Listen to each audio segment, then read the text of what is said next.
Thank you, Lisa. That was perfect. I can see that you've done a lot of reading on the adolescent brain, informed by the work of a lot of people in this room. Thank you. Living through adolescence myself and raising an adolescent. Yeah. And, one of the most interesting things is that, as I've talked about the book, is that people understand adolescence through the lens often of being a parent. That's right. And that the more we help parents understand what's going on in adolescence, it really can inform how they lead in their other roles in life. And we also have a lot of anecdotes of what it was like for us to be adolescents, right? And sometimes those don't apply because maybe we didn't know as much about the developmental science of adolescence at that time. Right. So, those funny pictures of me as an adolescent. I'm a leader who doesn't have a hard journey to adulthood. I had a really wonderful childhood. We've talked about We both loved adolescence. I had a great time. Yeah. And I now understand that it's because I had all these guardrails and all these opportunities that my parents were fortunate to widen that pathway for me. So I was in literally every program that could have been created to help me explore work, to help me. I was a music kid, so I played the flute. I was a ballet dancer. I was like actively engaged in things that were helping me build confidence and explore my talents. And and they were cheering you on. And they were cheering me on. And I just really want all young people to have that kind of experience, because I'm not here by a mistake. I'm here by design. Right. Exactly. And so I know how the things people poured into me can help create amazing other young leaders in the world. Yeah. So how do you think adolescence has changed? I mean, we've talked about that a little bit before, and you mentioned it in your talk, but in so many ways, I think sometimes adults are like, well, I made it across that bridge. Why do we need to do anything different? It's very different today. When you think about, again, the pandemic was horrible for all of us as adults, but imagine being a young person and separated from your peers when that's such a developmentally important relationship building time for them. Their school was interrupted. They're trying to learn through a screen. They didn't have opportunities for those first-time jobs, working as a lifeguard or working at the mall. All of that was shut down. So, and just to connect. And as you mentioned, it's so important to be able to connect. That was stunted. And then you think about, AI. All of us are working as hard as we can to try to figure out how it's going to change their job. Our jobs. It's changing school for them. They don't know what job to even try for because they don't know what might, the jobs that they might have 10 years from now don't exist. And jobs that they're in school trying to learn the skills for now, might not exist. So, cost of living just goes up and up and up. We hear so much about, how buying a home might be out of reach for the next generation. So, they need they need a lot more flexible skills, a lot more agility, if they're going to navigate the world to come, which is very different. I majored in something and I could get a job in it and, and seamlessly go into that for the next 20 years. That is not going to be their experience. So they're going to need a very different set of skills. Yeah. And also they need, I'm sure they hear us talking about it. They hear our anxieties about their generation. Right. And so if we're providing the anxiety without the solution or the flexible skills that they need, we're not helping. We're just aren't. planting a seed of contributing fear. to their anxiety, right. which they already have a lot of. Exactly. So, and I often say, young people can hear us. I think we talk a lot of times assuming they don't hear us talking negatively. I've never said the word teenager and somebody in the room didn't go, "Urgh." They see that. Like they know that means that we don't like them or that we don't believe in them. And yet we also send another message that we want to be them, right? We try to adopt their language and their hair and their fashion, and yet we then we demonize them. So yes, it is a very different bridge that they are crossing, and they're doing it often feeling like we're not with them, that we're not supporting them in the ways that. So how do we create more of that stability and these better on-ramps that they need? I think the first thing is that basic needs. We've got to do more to strengthen the safety net for young people. When we started doing this work, there's lots of work on, adults and how much adults get access to benefits. But interestingly, there hadn't been a lot of research done on young adults and how much they have access to benefits. And it was really pretty low because often they don't think it applies to them. And so we have massive issues with food insecurity among college students. Yeah. And a quarter of college students are parents. Yeah. And they just don't understand that those benefits we often talk about, you know, to food or to housing apply to them. So I know you've got one of our grantees here, the Student Basic Needs Coalition, that is trying to address that issue and using peer mentoring, using peer navigators to help young people, particularly who are students, get access to those benefits. So that's just one way I think we've got to tailor our support systems and navigation to help young people get access to those basic needs. You talked about sort of what's different. Navigation is, I think, one of the most important things we've got to do, because I think it's like the universal solver for so many things, whether it's basic needs or education and workforce.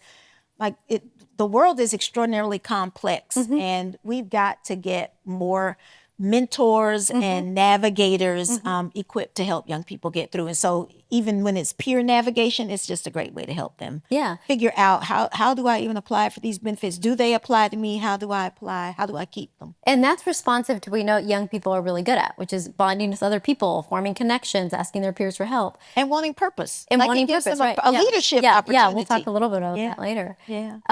The program you mentioned, PAYA, which I think you mentioned is in Washington, I was really reflecting on how important it is that you bolster what we know about their inherent responsivity to rewards and feedback. Can you say more about that program? That's the opportunity passport work that we do around juvenile justice. It's there's just lots of conversation today about young people and crime. I wanted to level set the audience that this is not every young person. It's 48 million young people we're talking about, and they are not all, creating negative communities for us. But we've been doing juvenile justice work for over 25 years. And this science has been used to help address, sentencing for young people so that we understand what is developmentally appropriate.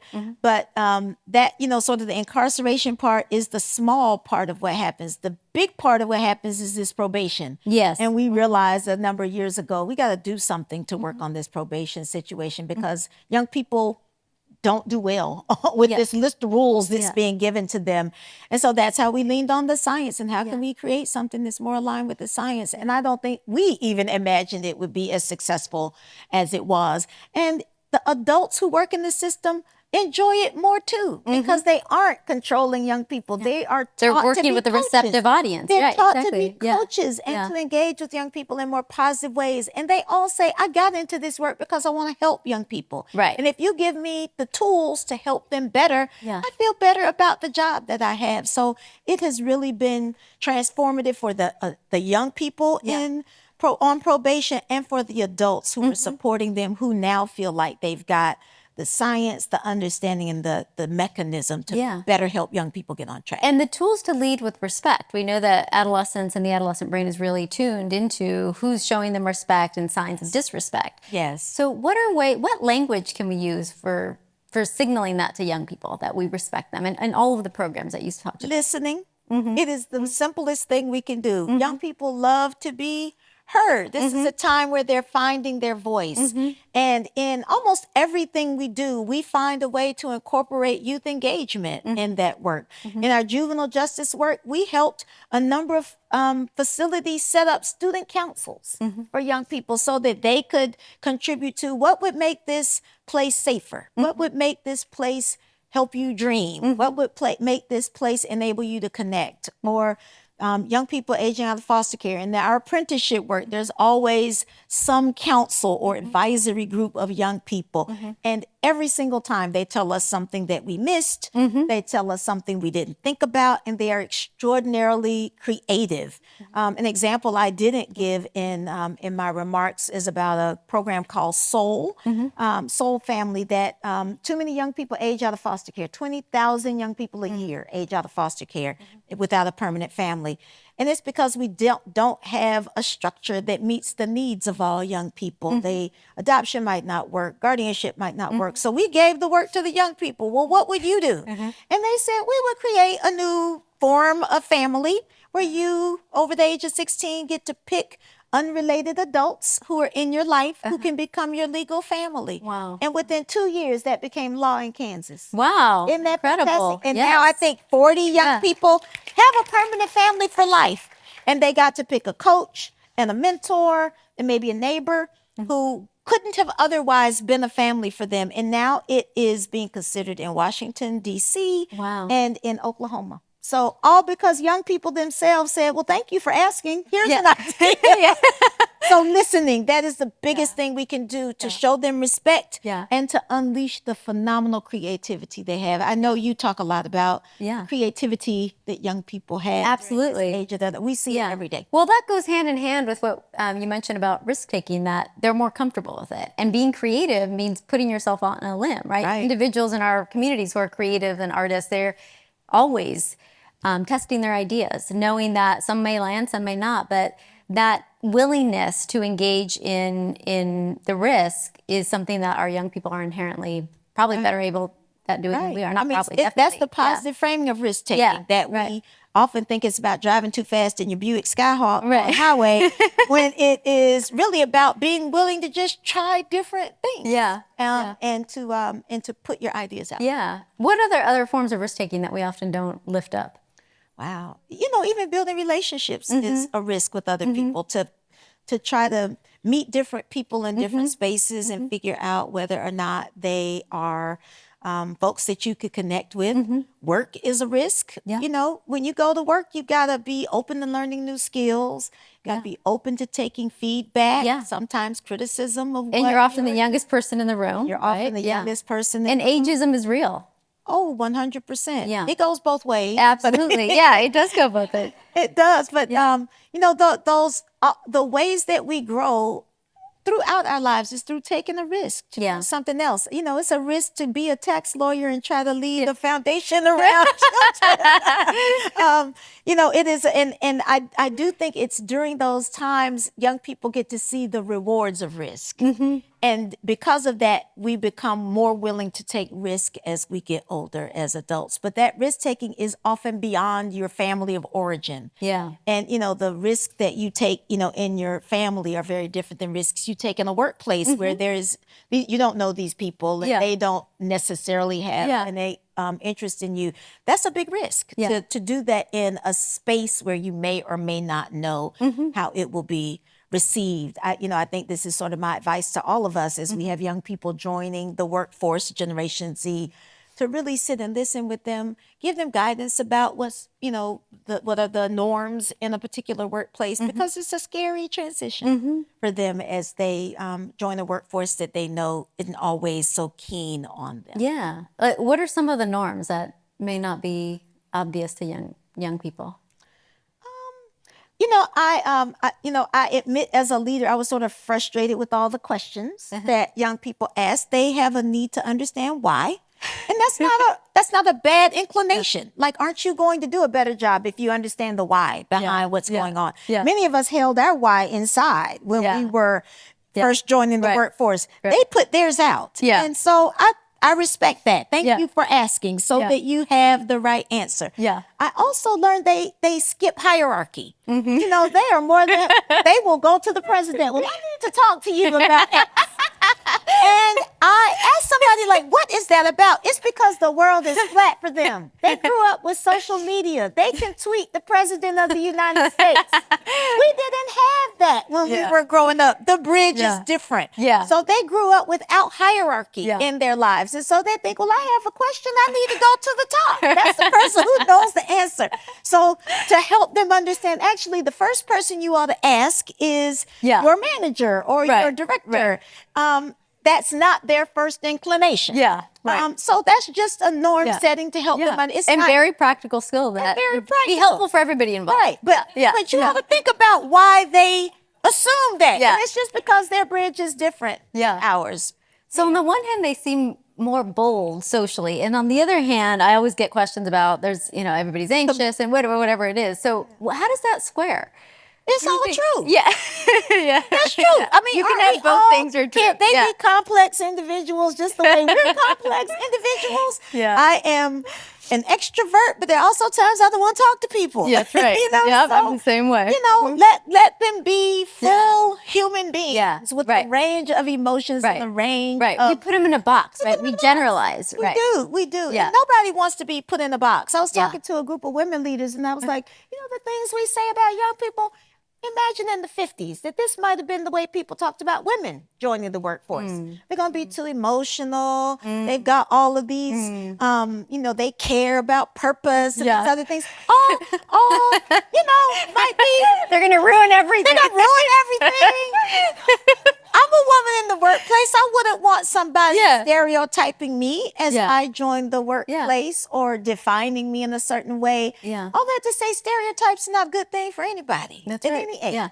Well, especially in this age group that spans so many years, right? Your initiative is 4 to 24, or not 4 to 14 to 24. 14 to 24. You know, we say 10 to 25 or whatever it is. That's a long time. That's a long time. And you know, the thing I write in the book is that we have the longest adolescence of any animal. Yeah, right. Baby seals is like maybe 10 weeks. You know, other animals. Wombats or even you know, so maybe a couple of months. It takes us 10 years to be human. And I think that's really fascinating about what adolescence is doing. It's actually giving us the capabilities. That extra time. That extra time is what makes us human. Yeah. And the time isn't just biological time, but it's experience, right? Yes. It's feedback, Context. all of that time. Yeah, it's such a gift to have that much time to turn into the next stage of development that whatever your species is. Although they're different, you know, they're at 18, yes, you're an adult and you can do certain things, but there's still more time needed for us to fully bake. I joked that when I was pregnant, I signed up for some email, the parent center, and they would tell you your baby is a peanut. Your baby is a mango. Here are all the things that are changing in your young person so you could see what was happening developmentally. But no email showed up when my daughter turned 13. And so, you know, maybe we need to institute that. The Center for Developing Adolescent. Give people a That's our next project. Email. Hey, your young person is this big and this is what is happening in their brain. Well, they couldn't keep pace, right? My son, I mean, I'm short, but my son is so much taller than me now, and it happens seemingly overnight. They're kicking us off. But thank you so much. Thank you so much. It was really great.